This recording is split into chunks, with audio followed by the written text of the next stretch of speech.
आजकल मेरे पास खांसी से संबंधित बहुत लोग आ रहे हैं। खांसी, श्वास, दमा, इस तरह के रोगी बहुत आ रहे हैं। बहुत परेशान हैं वो लोग। इसलिए मैं ऐसे रोगियों के लिए खांसी के बारे में आज चर्चा करता हूँ, जिससे कि लोगों को इस काम के लिए मेरे पास ना आना पड़े। देखो, हरित संहिता में लिखा है, न वातेन विना श्वासः, काशो न श्लेष्मणा बिना, न रक्तेन बिना पित्त, न पित्त रहित क्षयो। समझ गए? यानी बिना वायु के श्वास नहीं होता, बिना कफ के खांसी नहीं होती, और बिना रक्त के पित्त नहीं होता, और बिना पित्त के क्षय नहीं होता। ये नियम है। तो आज हम खांसी पर बात करते हैं।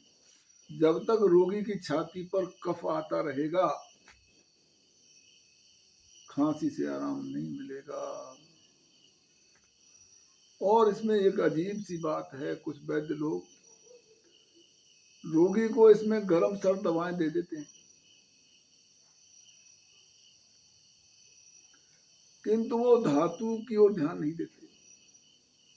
इससे उल्टी खांसी और बढ़ जाती है, क्योंकि बिना जुखाम के मिटे खांसी नहीं जा सकती, और बिना जुखाम मतलब जुखाम जो है बिना धातु ठीक किए आराम नहीं मिलता। यानी जुखाम धातु ठीक करने से ही ठीक होगा, और खांसी जुखाम ठीक करने से ही होगी। जब तक जुखाम रहेगा, छाती पर कफ जमा होता रहेगा, और जब तक कफ छाती से अलग नहीं होगा, खांसी कभी नहीं जाएगी। खांसी के बहुत दिन तक बने रहने से क्या नुकसान है पता है आपको? टीबी, सोस रोग बन जाते हैं, जो बहुत खतरनाक है। फिर टीबी आप जानते ही हैं, फिर खून भी आने लगता है, श्वास हो जाता है।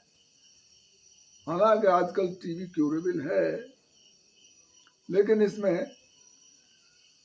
हमारे यहाँ एक मधुपक हरित की नाम का अवलेह बनाया जाता है, जो बहुत ही कारगर है।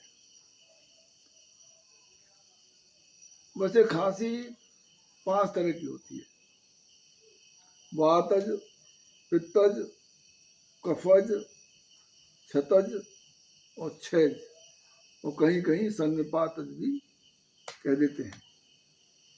तो वातज खांसी के लिए इसे हुपिंग कफ कहते हैं, इसको सूखी खांसी भी कहते हैं।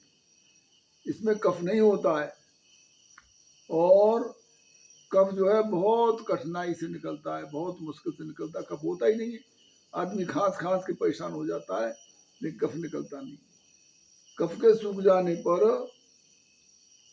वायु कुपित हो जाती है। तो इसमें क्या करना चाहिए कि खट्टे, नमकीन और चरपरे चीज खाते ही खांसी दब जाती है, गर्म चीजें खाने से दब जाती है, और जैसे ही भोजन पचता है खांसी फिर उठने लगती है। इसमें क्या करना चाहिए, क्या दवा खाना चाहिए? इसमें पिप्पल्यादघृत का सेवन करना चाहिए। पिप्पल्यादघृत हमने कल बताया था, पिछले वीडियो में हमने पिप्पल्यादघृत के बारे में, जो पीपली से बनता है, वो पिप्पल्यादघृत के सेवन करने से ये सूखी खांसी, जो वातज खांसी है, जिसे हुपिंग कफ कहते हैं, वो ठीक हो जाती है। इसके बाद आती है पित्तज का खांसी। इसमें क्या होता है, पीला कफ निकलता है, इसमें रोगी का मुंह कड़वा हो जाता है, इसमें बहुत प्यास लगती है, और गर्मी भी बहुत लगती है। ऐसी स्थिति में क्या करना चाहिए, इसमें ईसबगोल का लुआब या खमीरा बनफसा खिलाना चाहिए, या उसका लेप करना चाहिए, और पित्तनाशक जुलाब देना चाहिए। तो इससे जो है आपकी पित्तज खांसी ठीक हो जाएगी। अब कफज खांसी के लिए आपको कफज खांसी के बारे में बताते हैं। इसमें अग्नि मंद हो जाती है, भोजन में रुचि नहीं होती, बमन, उल्टियां होती हैं, जुकाम भी होता है, रोए खड़े हो जाते हैं, मुंह का स्वाद मीठा हो जाता है, शरीर कफ से भरा सा लगता है, मुख कफ से लिसा सा रहता है और खांसी में सफेद गाढ़ा और चिकना कफ निकलता है, मुंह से पानी और थूक गिरता है, हृदय में अत्यंत वेदना होती है, निद्रा बहुत आती है, ऊंघ आती है, शरीर में जड़ता, सिर दर्द हो जाता है, गला या शरीर में खांसी आने लगती है। अब इसके लिए कफज खांसी में नमक मिला गर्म पानी पिलाकर पहले कफ को निकाल देना चाहिए, इसके बाद में दवाई देनी चाहिए। इसमें इस खांसी में हरड़, मेंसल आदि का धुआं पिलाना चाहिए और सरसों को तेल में सेंधा नमक मिलाकर छाती पर मलने से भी कफ की गांठें बन जाती हैं और वो निकल जाती हैं। इसमें जौ का सेवन करना अच्छा है। तो ये कफज खांसी हुआ। अब आपको बताते हैं छतज खांसी। छतज खांसी जो होती है वो अधिक मेहनत करने से, अपनी शक्ति से अधिक बोझ उठाने से, अत्यंत मैथुन से और अपने से अधिक बलवान से कुश्ती लड़ने से छाती या फेफड़ों में चोट लग जाती है, उससे जख्म हो जाते हैं। इसमें खून मिला थूक आता है। कफ खांसी में बड़ी परेशानी होती है और इसमें आवाज बिगड़ जाती है, पेशाब में भी खून आने लगता है।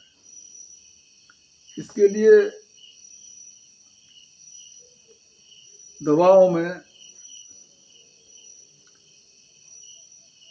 पित्तज खांसी नाशक जो दवाएं होती हैं ना, बलकारक और पित्त शामक, जो खांसी पित्तज खांसी को मतलब जो पित्तज खांसी की दवा होती हैं वो दवाएं और बलकारक दवाएं, मीठी दवाओं का सेवन करना चाहिए। इसमें ईख है, कमल है, कमलनाल, कमोदनी, सफेद चंदन के द्वारा औटाए हुए दूध को शहद के साथ पिलाना चाहिए, तो इससे आपकी छतज खांसी में लाभ होगा। अब रह गया आपका क्षयज खांसी। तो क्षयज खांसी में होता क्या है कि विषम भोजन, विरुद्ध भोजन, अत्यंत मैथुन, मलमूत्र और अधोवायु को रोकना, बहुत अधिक चिंता करने से जठराग्नि जो है वो विषम हो जाती है। इससे वात पित्त कफ कुपित हो जाते हैं और क्षय खांसी उत्पन्न होती है। इसमें सब धातु क्षय होने लगती है और धातु क्षय होने से वीर का विनाश होता है। जब धातु बनती ही नहीं है और बन जाती है तो वीर का विनाश हो जाता है। इसमें क्या होता है कि रोगी बदबूदार राध जैसा, राध के समान पीला गाढ़ा है और ऐसा कफ निकलता है उसके, हरा कभी लाल कफ थूकता है। इसमें ज्यादातर रोगी को दूध, मीट, मक्खन, अंडे, रोटी जैसी पौष्टिक चीजें खाने को देनी चाहिए, क्योंकि उससे धातुएं बनेगी, तभी तो उसका धातु क्षय खांसी खत्म होगी। और रोगी का कमरा भी साफ सुथरा हवादार होना चाहिए और रोगी को गर्म कपड़े पहना के रखना चाहिए। इस तरह से हमने आपको आज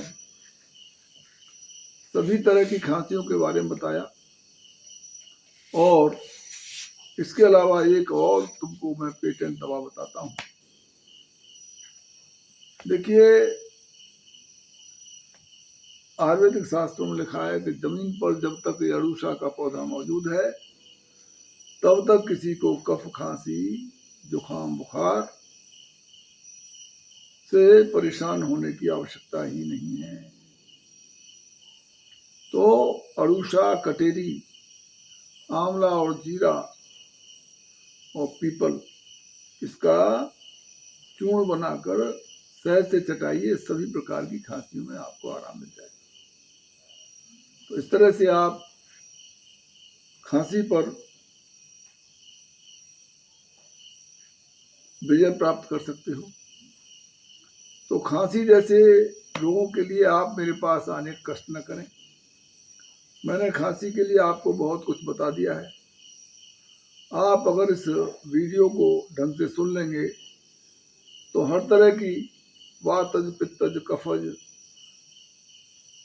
क्षतज, छेज, सभी प्रकार की खांसियों को समझ जाओगे। कौन सी खांसी है, उसका क्या इलाज है, और आप इसका उपचार कर सकते हैं। और अगर फिर भी आप ठीक न हो तो आप यहाँ ना आकर के आप फोन पर मुझसे राय मशवरा कर लें और परेशान न हो, और अपने आप ही अपने घर पर ही स्वस्थ होने का प्रयास करें। बच्चों को, बरसात का समय है, बरसात में भीगने से बचें, सर्द हवाओं से बचें, और अधिक शक्ति से अधिक काम न करें, और वीर्य क्षय न होने दें। धातु क्षय होने पर भी बहुत से रोग खड़े हो जाते हैं, इसमें खांसी विशेषकर। इसके अलावा देखिए, ये खांसी कब होती है? जब ये कफ होगा या खुजली होगी गले में, या जो है उदान वायु और प्राण वायु का अवरोध होगा, तब ये खांसी होती है।